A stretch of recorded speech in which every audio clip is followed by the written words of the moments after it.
So now it's my pleasure to introduce our third speaker, Dr. Amanda Baden, who's from the Montclair State University in New Jersey, where she's an associate professor. And Amanda's special interests relate to international adoption, but also cultural issues in adoption more broadly. Amanda, I think, is has got lots of expertise to bring to this. Firstly, as I've mentioned, as an academic, but also as a practitioner. And Amanda's also has a private practice as a psychologist in New York, where she works with people affected by adoption. Amanda's also adopted herself from Hong Kong, so has got that personal perspective on inter-country adoption. And finally, I don't know what this actually means because we don't have it in the UK, but Amanda is an angel in adoption. I don't know what it is, but it sounds like it's a very good thing to be. So I'm delighted to introduce Amanda. Thank you. Good morning. Thank you so much for having me. It's a real pleasure to be here, and I'm excited to talk to you about international adoption and contact issues. And when Hal first asked me to talk about this, I thought, well, what do we really know about this? One of the problems is that we don't have a lot of information other than knowing that people are living this experience. So what I tried to do was first give you a sense of what I thought adoption contact would look like in international adoption, and from the perspectives of adoptive parents, birth parents, and the international adoptees themselves. So one of the things we know about adoptive parents, or those people who've adopted internationally, is that there's often, sometimes families who've adopted internationally purposefully to avoid contact. So there may be some efforts to resist contact, both real and psychological contact. There's also many who seek out contact and who try and seek that out even during the younger ages of their children. There's also a lot of fear around contact and how that may change and shift the dynamics within the family and the feelings within the family, as well as an attempt to control the contact. On the part of birth parents who have relinquished internationally, many of them feel this sense of gratitude toward adoptive parents, but also fear and avoid contact for many of their own reasons, the stigma within their countries of origin, etc. And many may also still seek contact, search for their birth children, even internationally. And there's also a sense of feeling unworthy of the contact that could potentially take place. For the internationally adopted person, there's these feelings of conflicting loyalty that may exist. As they think about the birth origins, of course, curiosity plays a huge role in their efforts to seek contact, as well as the desire to want to get reassurance as well as give reassurance to birth families that things have turned out in a reasonable way for them. They may also want background information or fear failing in their search. There's also, of course, the fear of rejection or of upsetting birth parents' lives, particularly if they come onto the scene at a time when it's unexpected. And they may also fear gathering upsetting information when they do this contact search. So in terms of setting the context for international adoption contact, I was thinking about the circles that Hal presented earlier, and that context that he was talking about becomes additionally layered when you consider international adoption context. What impacts it?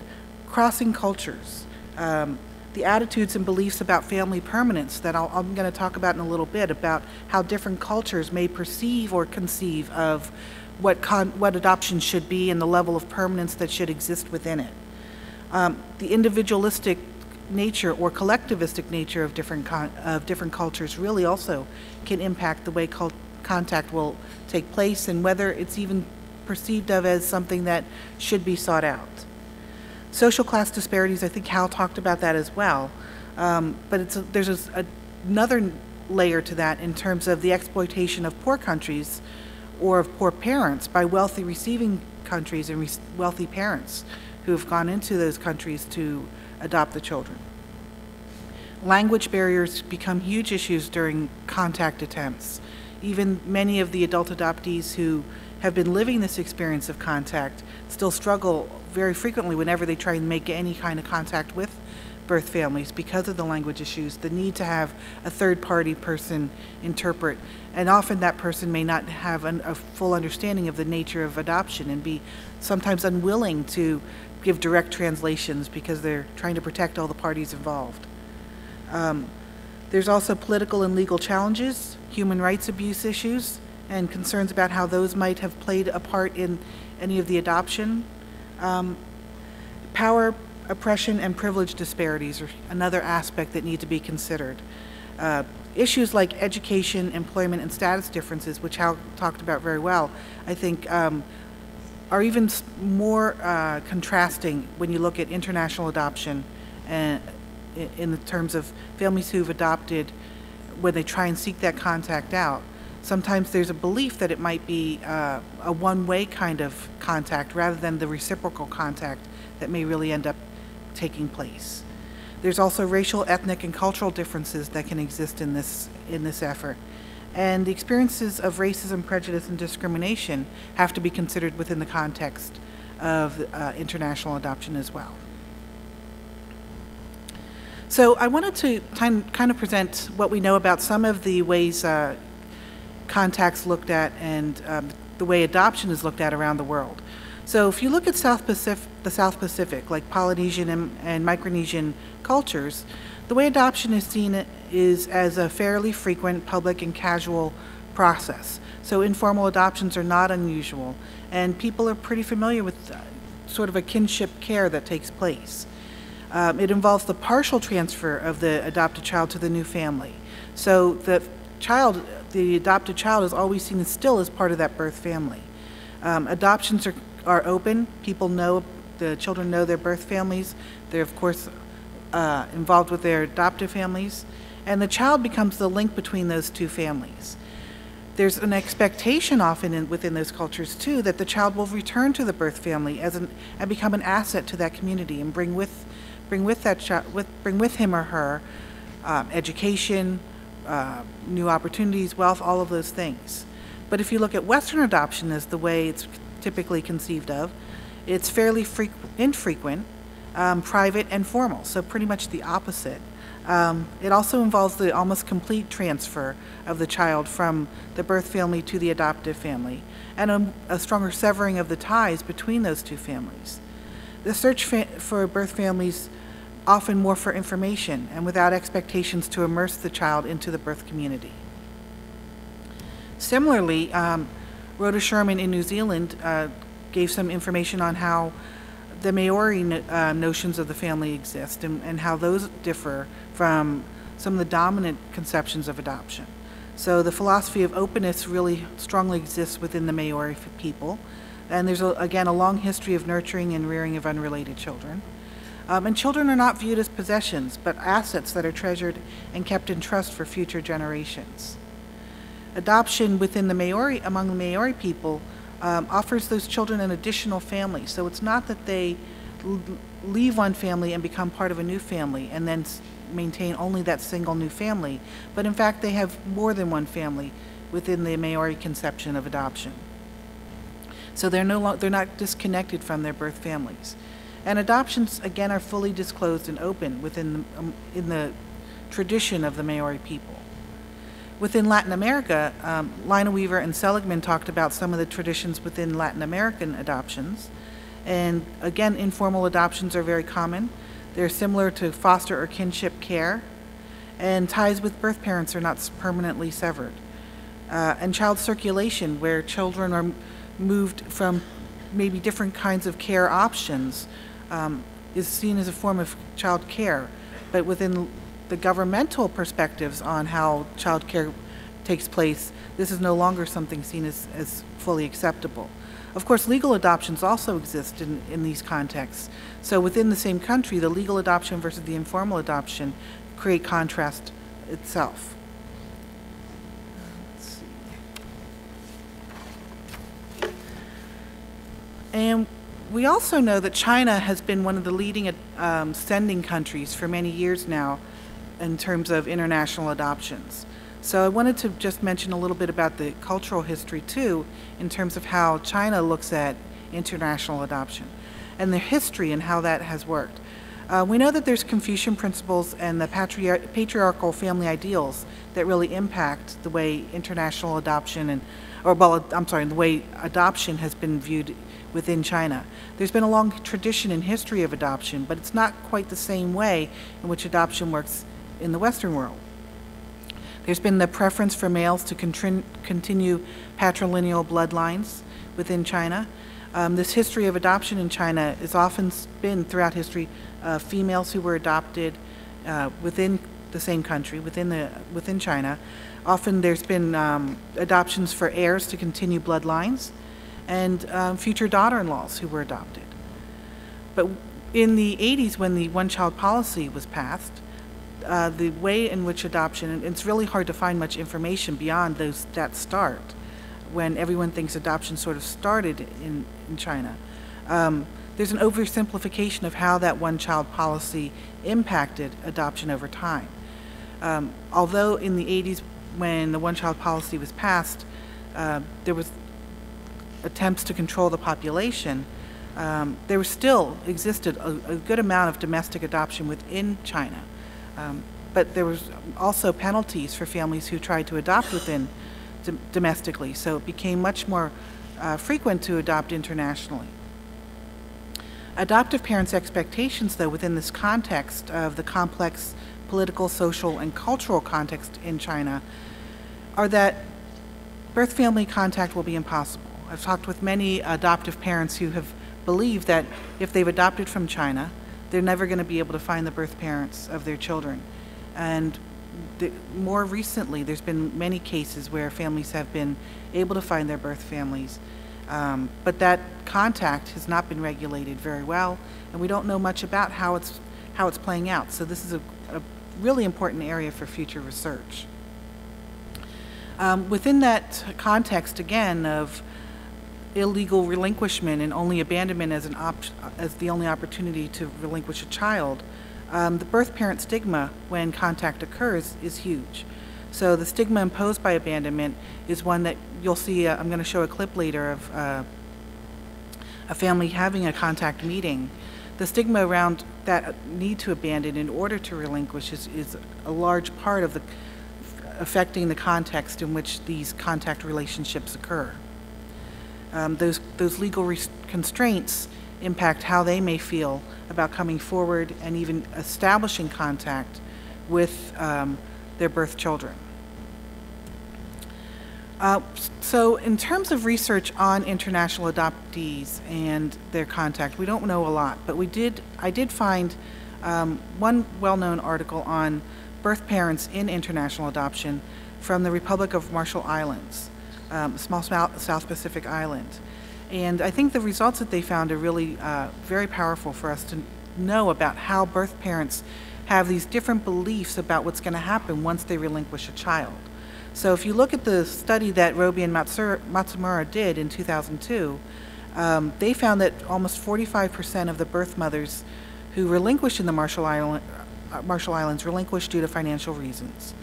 They also found that over 64% birth mothers were most influential in their decision to relinquish, followed by the birth mothers' mothers, who were 80% of those were very influential in that decision to relinquish. Many of the birth mothers attempted to place within family first, but over 53% reported a moderate or strong pressure to relinquish internationally. And that pressure often came from agencies as well as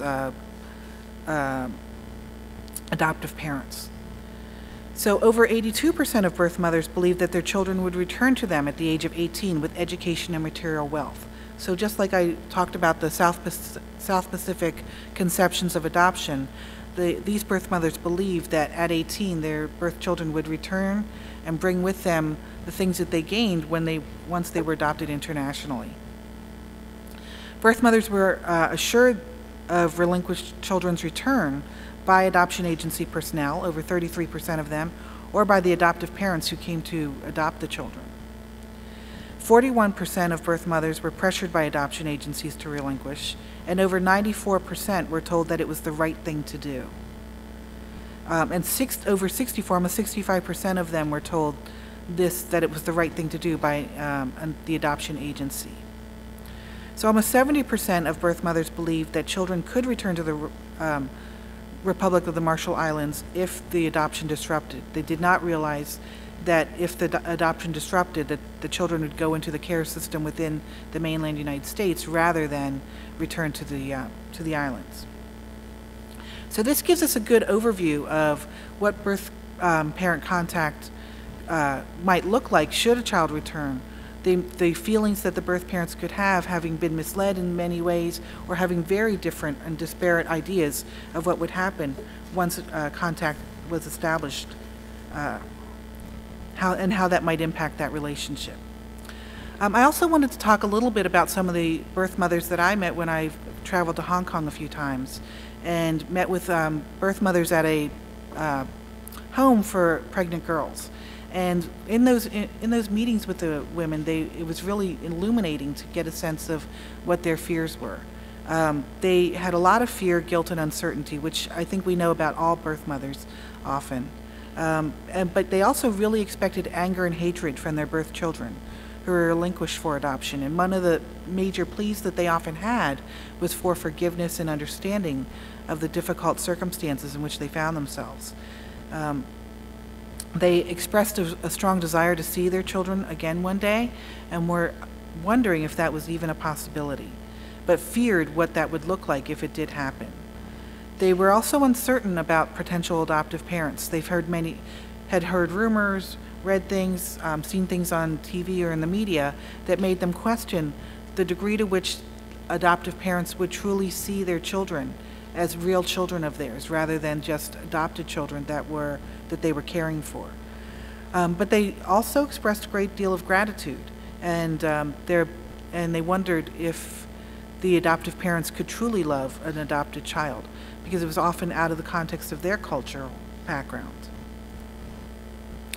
So when it comes to contact for adoptive parents in international adoption, many adoptive parents of international adoptees feel an urgency to search for their children. I've heard many times from adoptive parents that their fear is that the trail will run cold if they don't start to search, even while their children are young in their toddler or early childhood years. And so they want to initiate that search, even within this controversial milieu of people saying whose story is it and who gets to search. So they're often looking for permission to be able to initiate those searches. One of the things that I advise when I talk with adoptive parents is that if they are going to search for birth parents, that it's important for them to think of it as opening a closed adoption rather than just a search.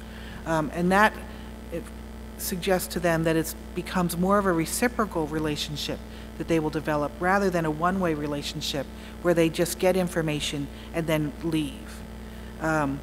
They're often not prepared for what they might find in terms of the disparities that exist between themselves, the adoptive families, and the birth families, and how those disparities might play themselves out. We've seen some great examples of that in some of the adoptee filmmakers' documentaries that exist, where the disparities between families have led to requests for sponsorship to the United States or financial support. So those cultural conflicts come into play in this contact as well, where the way in which the relationships and the expectations for the relationships that take place after contact is established may come from very different perspectives. I find that contact has also, and this is my own observation, not based on any empirical research, but contact may vary a little bit by adoptee generation. In recent generations, search has started to be initiated more by adoptive parents, whereas in past generations, searches were much more commonly initiated by the adoptees themselves, especially under the face and under the expectation that adoptees who searched might be seen as perhaps having some dissatisfaction or problems. And now the expectation is everyone needs to search, so there's no in between often. In terms of international adoptees, to get a sense of what the status for them in terms of their efforts to search, it's helpful to recognize that 84% of international adoptions are transracial in nature. So most of them are transracial, visible, conspicuous, if you will, adoptions. And approximately 49% of adult adoptees in the recent McGinnis-Smith, Ryan, and Howard study had searched for birth parents, but sometimes the estimates are even higher than that in other research.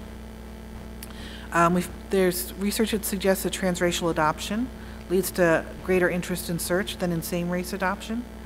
And some of the reasons given for interest in search are the interest in personality characteristics and in the appearance of one's birth parents. Among same-race domestic adoptees, they most wanted to learn about, most wanted contact in order to learn about why they were relinquished, as well as health and medical information. And of course, an interest in the coherent identity. So these are the motivations often for search. And then in terms of seeing what those searches look like, one of the places that we've gotten some of the best ideas of what this is going to look like is in filmmaker research. Some of you might have seen some of these films, Somewhere Between, which came out fairly recently. This is a story of 14 girls who were adopted from China to white American parents. And there's a search and reunion in it that I'm going to show you in a second. And another film called Daughter's Return by Chang-Fu Chang. I don't know if any of you have seen that, but that's another one where there's two Chinese adoptees, one from the Netherlands and the other from the US, who search and make contact with their birth families. So these have given us a chance to see what some of that contact might look like, and the birth parent circumstances that existed that led to the relinquishment, and then how they have been able to make contact subsequently.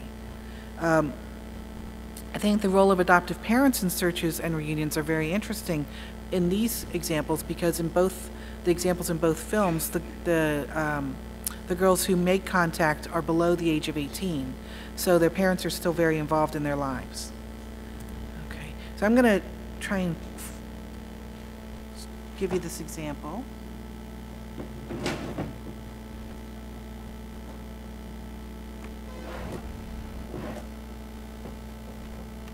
This is from Somewhere Between. When I was little, I would always think about like meeting my birth family, and we just talk all the time. They tell me everything, and then I forget that they speak Chinese and I don't. It's kind of weird to get to know somebody on like a personal level with a translator, but it would be nice if I spoke Chinese. We wanted you to know that we love Haley very much. Very thankful that we have her as our daughter. When she was little, she always asked if she had any siblings in China, any brothers or sisters. And I always said, oh, I'm sure you have a big sister and probably a little brother. But we had no idea there were two more. We wanted to know who actually abandoned her.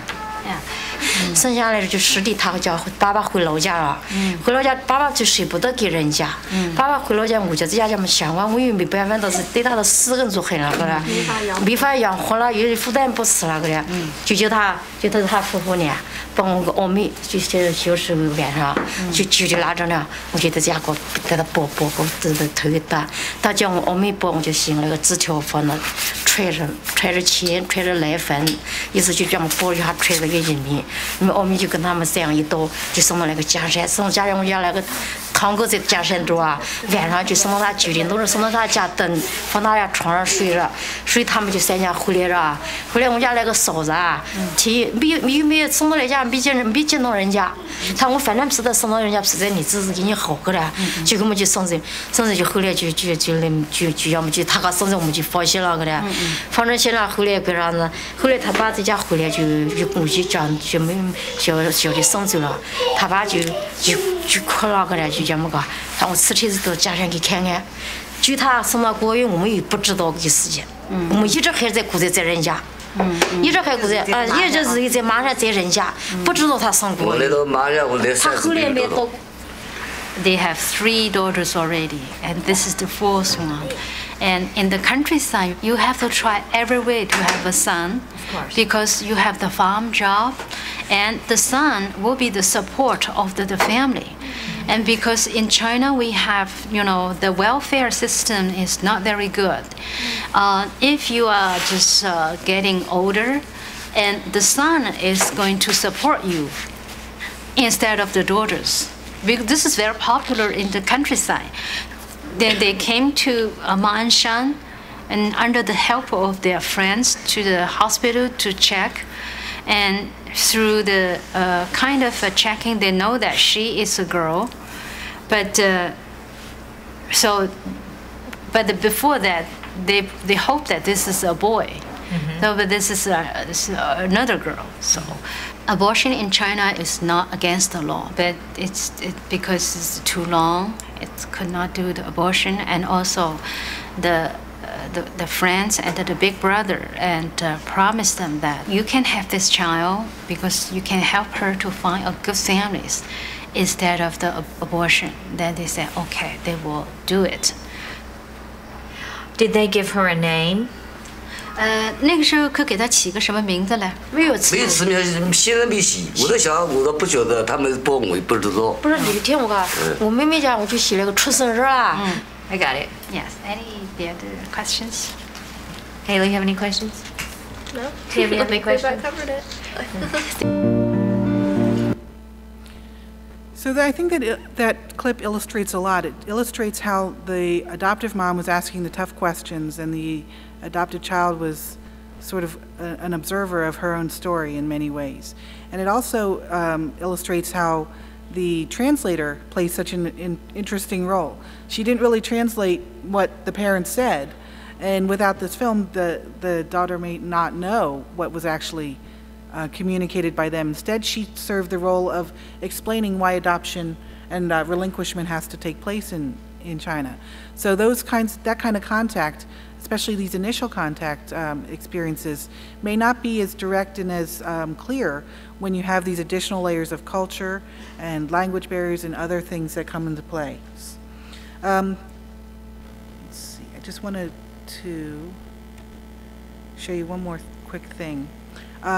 These are letters from a Hong Kong birth mother and birth father. The birth mother wrote, "I know that I had made a very serious mistake. I hope you can forgive both your father and me. Your dad also went through a lot for you. We ask here for your forgiveness again and hope that you're not angry with us anymore. No matter what happens, be good to your parents and respect them and study hard. Be sure that I love you forever." And the dad said, "I just want to say I'm sorry. I'm so sorry that as your father, I brought you into this world but was not able to take care of you. This was my fault. I don't expect you to forgive me, but only hope that you will grow up to be a good person. I didn't want to give you up, but at the same time, I was not able to raise you. How much do I wish that your childhood could be filled with joy. I don't want you to get hurt, not by me or by anybody else. I'm really sorry." Thanks very much.